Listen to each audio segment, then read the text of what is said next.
Anong nagpabadlong man ka diha 256. Unya mga pinangga, no?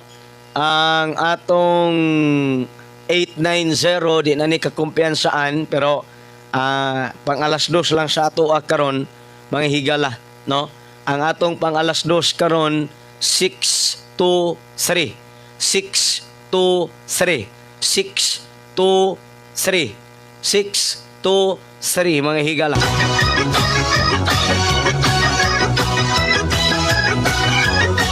Na mga pinangga atong pang alas 2 karon 623 kaya ayaw mo kumpiyansa sa 927 927 ayaw mo kumpiyansa sa 927 927.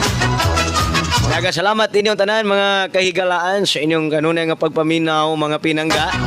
O ayaw mo kalimot mga higala sa ato ang Shell Store karong adlaw nga Domingo. Alas 8, Plaza Pinamungahan. Alas 8:30, entrance gate sa Simbahan nga Katoliko Aluginsan. Alas 10, Marcy Pharmacy Barili. Alas 10:30, Plaza Dumanhog. Alas 11, kilid sa Simbahan nga Katoliko atubangan sa Palawan Pawn Shop, Ronda, Cebu. Alas 11:30, atubangan sa munisipyo Alcantara, Cebu. Alas 12, atubangan sa munisipyo Mual Boal, Cebu. Alas 12:30, JJL Store Badjan, Cebu. Alauna, parkingan kilid sa Simbahan nga Katoliko Alegria, Cebu. Alauna imedia, waiting shed atubangan sa munisipyo Malabuyok. Alas 2, Simbahan nga Katoliko Hinatilan, Cebu. Alas 2:30, Simbahan nga Katoliko Sambuan, Cebu. Okay mga higala, mga pinangga.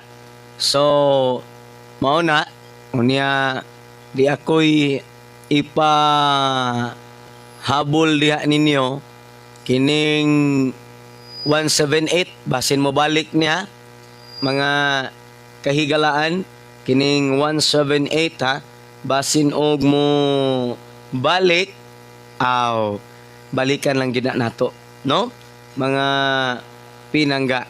Okay, so time pa mga higala no ayaw lang mo og kumpiyansa sa akin nilang ha. Siguro alang gid ninyo ang 859 og 586. 859 og 586.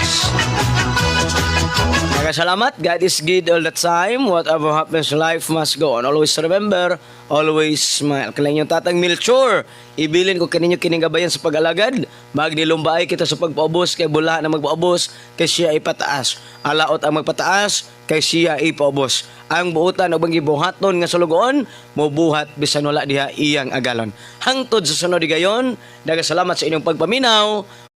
Bye-bye. God bless.